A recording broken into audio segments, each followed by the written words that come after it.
कहे दूर पंडित महादेव रहे बाबू वही नंदपुर गांव में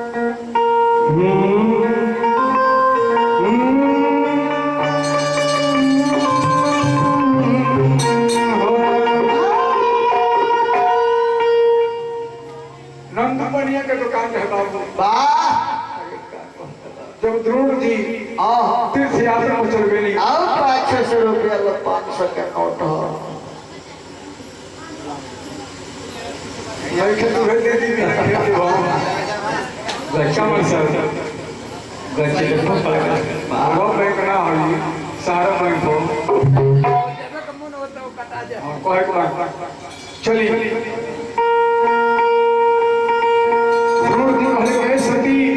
हम जाते हैं तीर्थ यात्रा को शिवाजी दरबार में आवे जब भी आश्रम में आवे गंगा बाबा ऊपर कोनो भी प्रतिक्रिया होकर के बिना पहले मत लौटे चल गए आइने सतीधारा अपना आश्रम में बैठे बड़ी भगवान के भजन करते रही कैसे तब तक संत महात्मा के भेष धर के विष्णु भगवान आए रहे आए है क्या कहते हैं बबुआ बड़ी दूर से बड़ी भूख लागल बा किरनिया हो तनी भोजन करा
भगवान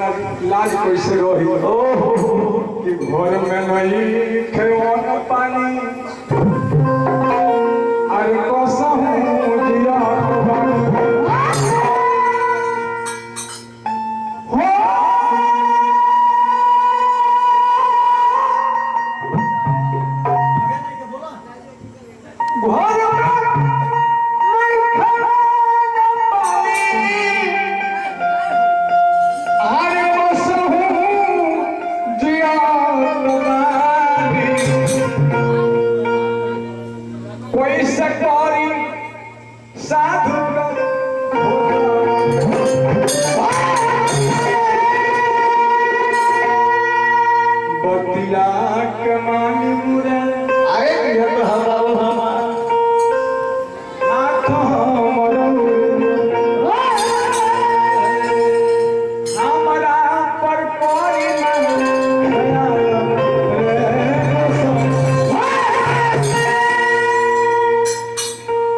भूख लागल बा कौन साधु बारे में सुन मेरे को तो सत्य हो हमको भोजन करा दो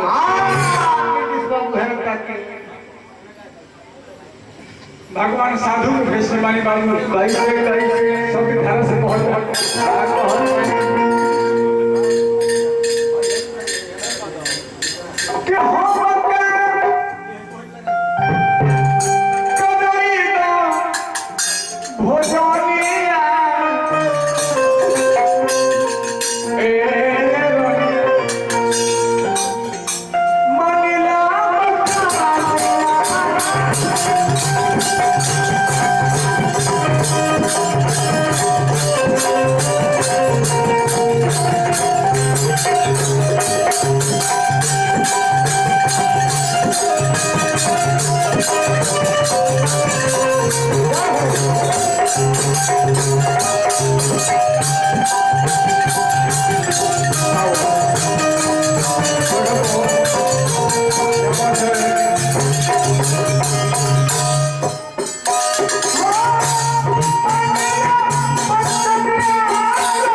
बोला के लो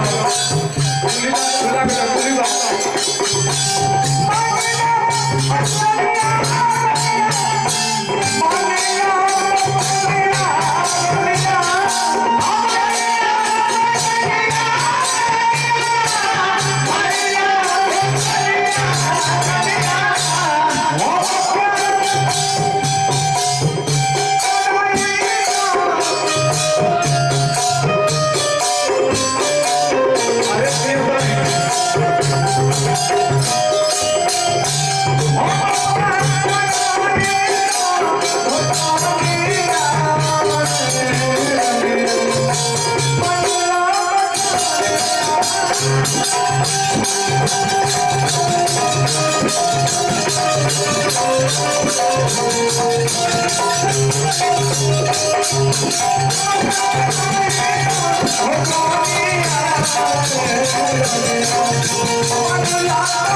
ये सोते धरा हुए नंदू बनिए की है कोई बड़ी बात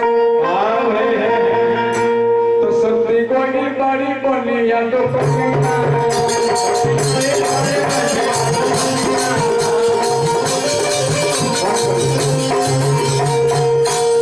कि सत्य कोई बड़ी बनी या तो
बढ़िया से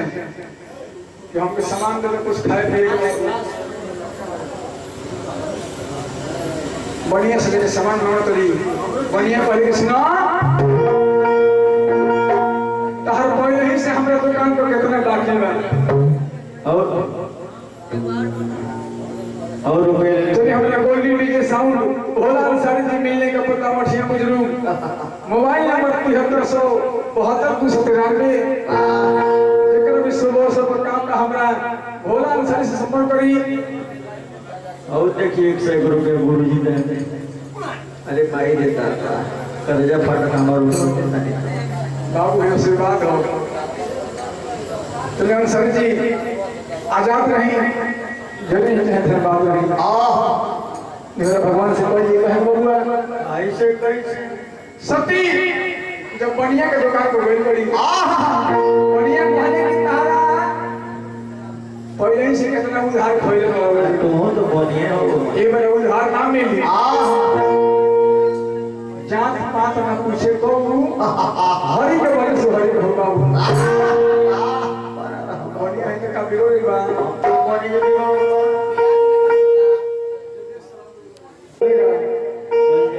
बढ़िया कहले आज कहले इस सामान को सब करती खोले दे अपना कपड़ा हो सामान तो बदल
पापी बा एगो नारी अगला के साड़ी कपड़ा मारता नीतीश भाई पहले के तो शाम का मौका दे दो केला के पत्ते अपने देह में लपेट ला दी और अपना परवल एक बढ़िया के देह बड़ी अब बढ़िया के दुकान से सामान लेके बड़ी बड़ी बात से गई अब भूख बढ़ने बड़ी आओ बेटा पानी कहने का भोजन ना करे हमारे सामने आओ पहले हमारे सामने आओ तो हम भोजन करें जब सामने आ गए तो पहले कि हम बड़ी शर्त हुआ तारा कोड़ा में बैठे आइए प्रस्तुत तो कई बड़े के बाद हम दूसरा हाथ में भोजन करें ऐसा हम तो महात्मा हम ना देखने को हुआ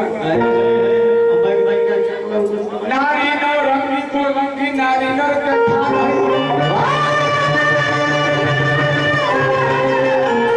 हटली तो सब ठीक बाबू हरली तो जीव के काल है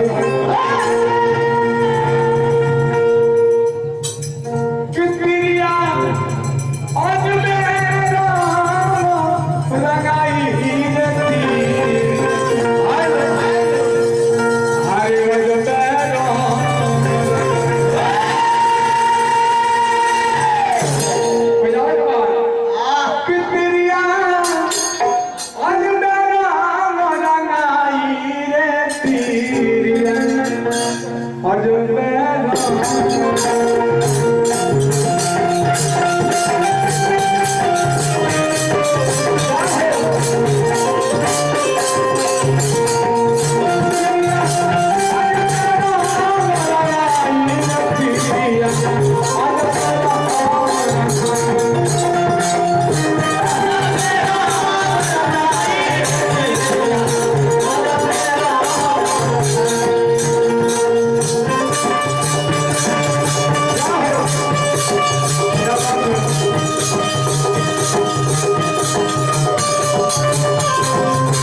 नारी से विधाता हुए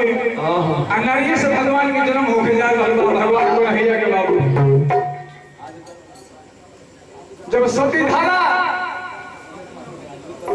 गोदी में बैठ के आइए खाते वस्त्र धरा के या भोजन करावे लगली वही समय में नीतीश भाई द्रोण पंडित आ गए अपना मेहरारू के चरित्र जब द्रोण पंडित देखल जोर के छाज हो गई कहली कृष्ण मेहरारू हमारा ना चाहिए एगो मर्द के रहते हो दूसरा पर पुरुष से संबंध चल दिया सती धारा कहली कि स्वामीनाथ हम कलम को बोल बनी छुरी उठा के आ तो ही आस्थान में काट कर दिया जब अस्त्र अलगे चल गई लौकुश बाबू बोल ओकर बाद द्रोण जी के संतोष ना भइल पहले कि हम तरह के श्राप दे जब श्राप देव हथियार भइल तो भगवान संत महात्मा का भेष में विष्णु जी चक्रधारी सुदर्शनधारी अपना भेष में आ गए कहली कि हमसे वरदान मांग लो। तो द्रोण पंडित कहले कि तू हमारा बेटा बनो। इतना बात जब द्रोण जी कहले तो विष्णु भगवान कहते हैं कि तार बेटा बने तू जाके द्वापर युग में मथुरा में वसुदेव भैया तार पत्नी सती धारा देवकी बनी है जरा गर्भ से हमारे जन्म हो बाबू कहानी आगे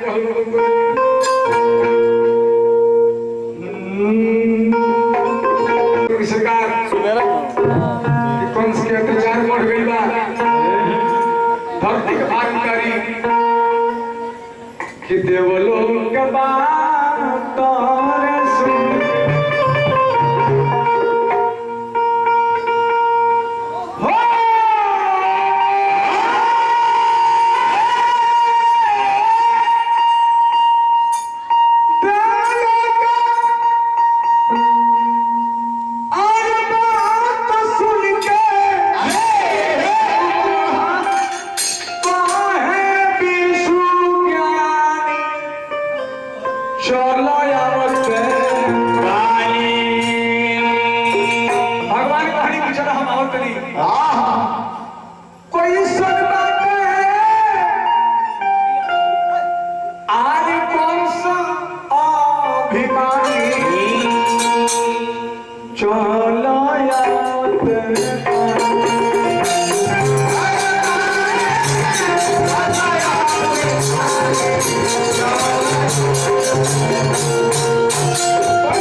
विष्णु भगवान कहनी कि सब देवता लोग गोकुल मथुरा में गुप्ता जी अपना अपना अंश अवतार लोगे सब जन इतने बार लो है एक बार हम आवत नहीं बाबू तो फिर 200 चाहिए एने वसुदेव जी आ देवता के शादी होइल बा आरो से जाके कंस विदाई कराव लेके जात रे बाबू काहे से रास्ता में पहुंचल बा आकाशवाणी भइल बा आकाशवाणी के सुन के बतिया